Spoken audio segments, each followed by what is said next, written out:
दोस्तों, चंद्रयान-4 मिशन के साथ इसरो चंद्रमा पर चौका लगाने की तैयारी में है।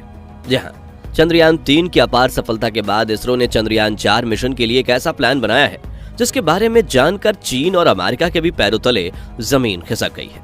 क्योंकि अंतरिक्ष में जाते ही चंद्रयान-4 एक ऐसा कारनामा करने वाला है जो दुनिया की किसी भी स्पेस एजेंसी के स्पेस क्राफ्ट ने आज तक नहीं किया। हालांकि हमारे इसरो चीफ एस सोमनाथ का कहना है कि इससे चंद्रयान-4 मिशन की रिस्क काफी बढ़ गई है और हमें काफी सावधानी से इसे पूरा करना होगा। लेकिन चंद्रयान-4 ऐसा तो क्या करने जा रहा है जो दुनिया की किसी भी स्पेस एजेंसी ने सपने में भी नहीं सोचा था, जानेंगे इस दिलचस्प वीडियो में। दोस्तों, चंद्रयान-4 मिशन को लेकर जो खबरें आ रही हैं, उसने दुनिया भर के वैज्ञानिकों के रातों की नींद उड़ा दी है। जी हाँ, इसरो चीफ एस सोमनाथ ने बताया कि चंद्रयान-4 का वजन काफी ज्यादा है क्योंकि इसमें हमने कई एडवांस इक्विपमेंट लगाए हैं जो कि एक ही बार में चंद्रमा के सभी रहस्यों से पर्दा उठा देंगे। इसलिए हमारा सबसे पावरफुल रॉकेट भी इसे एक हिस्से को लॉन्च नहीं कर पाएगा। ऐसे में हम इस एयरक्राफ्ट को 2 अलग अलग हिस्सों में भेजना होगा। आसान शब्दों में इसरो के वैज्ञानिक चंद्रयान-4 के 2 अलग अलग हिस्सों को तैयार कर रहे हैं जिन्हें एक ही समय पर 2 अलग अलग रॉकेट्स के जरिए पृथ्वी से अंतरिक्ष की तरफ लॉन्च किया जाएगा।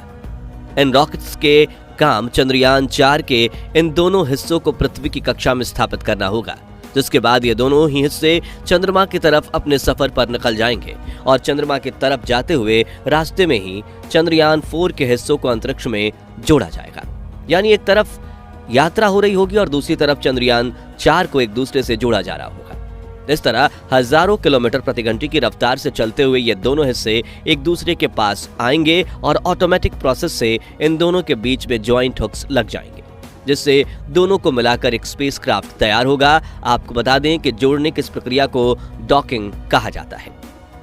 अब वैसे तो नासा के कई स्पेसक्राफ्ट अंतरिक्ष में पृथ्वी की ऑर्बिट में घूम रहे इंटरनेशनल स्पेस स्टेशन के पास पहुंचते हैं और उसके साथ इनकी डॉकिंग की जाती है, जिससे स्पेसक्राफ्ट में बैठे एस्ट्रोनॉट आईएसएस में जा सकते हैं और वहां रहकर अपने रिसर्च मिशन को पूरा करते हैं। लेकिन ये शायद पहली बार होगा जब किसी स्पेसक्राफ्ट के टुकड़े को लॉन्च करके अंतरिक्ष में असेंबल किया जाएगा, वो भी हजारों किलोमीटर प्रति घंटे की रफ्तार में। जी हाँ, ये कारनामा तो आज तक अमेरिका, चीन और रूस जैसे स्पेस सुपर पावर्स भी नहीं कर पाए हैं और इसरो इस महत्वाकांक्षी कदम को उठाकर एक नया रिकॉर्ड बनाने वाला है। इस इंटरव्यू में आगे इसरो चीफ एस सोमनाथ ने कहा कि चंद्रयान-4 की डॉकिंग प्रोसेस की सारी प्लानिंग पहले ही हो चुकी है। कौन सा हिस्सा कब लॉन्च होगा, उसे कैसे जोड़ा जाएगा और फिर से स्पेसक्राफ्ट किस तरह से चंद्रमा पर उतरेगा, इसको लेकर हर तैयारी हो चुकी है। हालांकि यह मिशन काफी चैलेंजिंग होने वाला है और हमें यह सुनिश्चित करने की जरूरत है कि इसमें एक छोटी सी गलती भी ना हो, क्योंकि डॉकिंग के वक्त अगर स्पीड या डायरेक्शन में थोड़ी सी भी गड़बड़ हुई तो चंद्रयान-4 के दोनों हिस्से एक दूसरे से टकराकर तबाह हो जाएंगे। अब आप में से कुछ लोग ये सोच सकते हैं कि फिर इसरो इनकी स्पीड को कम क्यों नहीं कर देती। तो आपको बता दें कि किसी भी स्पेसक्राफ्ट के पास इतना ईंधन नहीं होता कि वो अपने दम पर इंजन चलाते हुए अपनी मंजिल तक पहुंच सके। ऐसे में उसे रास्ते में आने वाले ग्रह और उपग्रह के गुरुत्वाकर्षण का सपोर्ट लेकर ही आगे पुश किया जाता है, जिससे इंजन ऑन करने की जरूरत ना पड़े। ऐसे में अगर चंद्रयान-4 की स्पीड कम हो गई तो फिर उसकी स्पीड बढ़ाने में यान का पूरा ईंधन खाली हो जाएगा और चांद पर लैंडिंग और टेक ऑफ के लिए भी फ्यूल नहीं बचेगा, जिससे मिशन फेल हो जाएगा। जी हाँ, हमने टेक ऑफ शब्द का प्रयोग किया क्योंकि चंद्रयान-4 अपने पिछले साथी यानी चंद्रयान-3 की तरह ही चांद पर रिसर्च करके वहीं बंद नहीं होगा, बल्कि इसमें एक पावरफुल रोबोटिक आर्म लगाया गया है जो चंद्रमा पर लैंडिंग करते ही वहां गड्ढा खोदेगा और सैंपल कलेक्ट करके कैप्सूल में भर देगा, जिसके बाद विक्रम लैंडर एक बार फिर टेक ऑफ करके चंद्रमा की कक्षा में वापस आएगा, जहां प्रपल्शन यूनिट के साथ एक बार फिर से डॉकिंग होगी और वो चंद्रमा से पृथ्वी का सफर शुरू करेगा। कुछ दिनों बाद चंद्रयान-4 एक बार फिर से पृथ्वी की कक्षा में एंट्री लेगा, जहां से री एंट्री मॉड्यूल स्पेसक्राफ्ट से अलग हो जाएगा और सैंपल के साथ पृथ्वी पर सुरक्षित लैंडिंग करेगा। हालांकि यह अपने आप में एक बहुत ही पेचीदा प्रक्रिया है, लेकिन ये सारा मिशन जो है बेहद रोमांचकारी लगता है और हमें पूरी उम्मीद है कि इसरो हमेशा की तरह भारतीयों की उम्मीदों पर खरा उतरेगा और अंतरिक्ष में एक बार फिर कामयाबी के नए झंडे गाड़ेगा। दोस्तों, इसमें हमेशा इसरो दूर की सोचता है। ये डॉकिंग प्रक्रिया बिना सिर्फ चंद्रयान-4 की सफलता के लिए जरूरी है, बल्कि इस पर इसरो के 4 बड़े फ्यूचर प्रोजेक्ट्स निर्भर हैं, जिसमें से सबसे पहला इंटरनेशनल स्पेस स्टेशन। जी हाँ, अमेरिका के साथ 14 अन्य देशों ने मिलकर आईएसएस बनाया है। उसमें हिस्सा लेने का ऑफर हाल ही में इसरो को भी मिला था। नासा स्पेस एजेंसी चाहती है कि इसरो उनके साथ जुड़े और ISS पर कुछ जरूरी अपग्रेड्स करे, लेकिन इसरो ने कहा कि हम अपना स्पेस स्टेशन खुद बनाएंगे और ISS बनाने के लिए अंतरिक्ष में अलग अलग रॉकेट्स के जरिए कई पार्ट्स ले जाने होते हैं, जिन्हें डॉकिंग की मदद से ही जोड़कर पूरा यान बनाया जाता है। ऐसे में चंद्रयान 4 की डॉकिंग सक्सेसफुल होते ही इसरो अपना स्पेस स्टेशन बनाने में जुट जाएगा, जिसे 2035 तक लॉन्च करने का प्लान है। इसके अलावा चंद्रयान 4 की डॉकिंग, लैंडिंग और रिटर्न मिशन सफल होते ही इसरो सरकार से 3 और सीक्रेट प्रोजेक्ट्स को अप्रूवल लेगी, जिन्हें कंप्लीट करने का विजन साल 2047 का है। वहीं आपको बता दें कि चंद्रयान 4 के बाद इसरो 2030 तक चंद्रयान 5 को भी लॉन्च करेगी, जिसमें भारतीय एस्ट्रोनॉट्स को चांद पर भेजा जाएगा।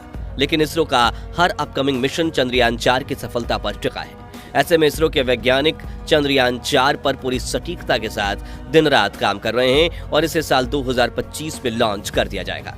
आपको बता दें कि चंद्रयान 4 से पहले इसरो 2 और महत्वाकांक्षी प्रोजेक्ट्स पर काम कर रही है, जो है गगनयान और पुष्पक विमान। जिसमें गगनयान की बात करें तो भारत ने अपना एक ऐसा स्वदेशी स्पेसक्राफ्ट बना लिया है जिसमें एस्ट्रोनॉट्स बैठकर अंतरिक्ष में जा सकते हैं। इस अंतरिक्ष यान की टेस्टिंग भी हो चुकी है और इसमें बैठकर अंतरिक्ष में जाने वाले क्रू मेंबर्स की ट्रेनिंग भी शुरू कर दी गई है। इस क्रू में group captain Prashant Balakrishna, group captain Ajit Krishna, group captain Angad Pratap और विंग कमांडर शुभांशु शुक्ला का नाम शामिल है। गगनयान मिशन को साल 2025 में लॉन्च किया जाएगा, जिसमें भारत के 3 एस्ट्रोनॉट्स को गगनयान स्पेसक्राफ्ट में बिठाकर अंतरिक्ष में पृथ्वी की 400 किलोमीटर वाली कक्षा में भेजा जाएगा, जहां वो 3 दिन तक यान में घूमते हुए एक्सपेरिमेंट करेंगे, जिसके बाद पृथ्वी पर सही सलामत वापस लौट आएंगे। अब पुष्पक की बात करें तो ये एक RLV यानी कि रीयूजेबल लॉन्च व्हीकल है, जिसका तीसरा सफल परीक्षण कुछ दिन पहले ही किया गया है। लेकिन आपके दिमाग में ये सवाल उठ रहा होगा कि आखिर पुष्पक किस काम आएगा। तो जैसा कि आप जानते हैं कि किसी भी स्पेसक्राफ्ट को अंतरिक्ष में ले जाकर लॉन्च करने वाले रॉकेट को समंदर में गिरा दिया जाता है, वहीं दूसरी बार काम नहीं आता। अब एक रॉकेट की कीमत 100 से 200 करोड़ तक चली जाती है। जैसे इस वक्त इसरो के सबसे ताकतवर PSLV यानी पोलर सैटेलाइट लॉन्च व्हीकल से एक लॉन्च करने का खर्च 130 करोड़ रुपए है, जबकि नासा के SLS यानी रियूजेबल लॉन्च व्हीकल डेवलप किया है, जो किसी भी स्पेसक्राफ्ट या सैटेलाइट को लॉन्च करके अंतरिक्ष में ले जाएगा और फिर समंदर में गिराकर तबाह होने के बजाय उड़ते हुए अंतरिक्ष से वापस पृथ्वी के वातावरण में आ जाएगा और एक फाइटर जेट की तरह किसी भी एयरपोर्ट पर रनवे में लैंड करेगा, जिसके बाद इसे रिफ्यूल करके इसका दोबारा इस्तेमाल भी किया जा सकेगा, जिससे जो सैटेलाइट 130 करोड़ रुपए में लॉन्च हो रही है, उसे लॉन्च करने का खर्च 10 करोड़ से भी कम होगा। और इसरो के पुष्पक के सफल ट्रायल को देखकर दुनिया भर के कई देशों ने अपने सैटेलाइट लॉन्च का ऑर्डर नासा और चीन से कैंसिल करके इसरो को देना शुरू कर दिया है, जो वाकई में काफी गर्व की बात है। तो दोस्तों, अगर आपको भी इतने महत्वपूर्ण स्पेस मिशन करने वाली भारतीय एजेंसी इसरो पर गर्व है तो कमेंट बॉक्स में जय इसरो जरूर लिखिए। ये वीडियो पसंद आया हो तो इसे लाइक और शेयर जरूर कीजिए और अगर आप इस चैनल पर नए हैं तो जल्दी से सब्सक्राइब करके पास वाली घंटी जरूर बजा दीजिए, ताकि आपको हमारे नए वीडियो की नोटिफिकेशन सबसे पहले मिले। जय हिंद, जय भारत।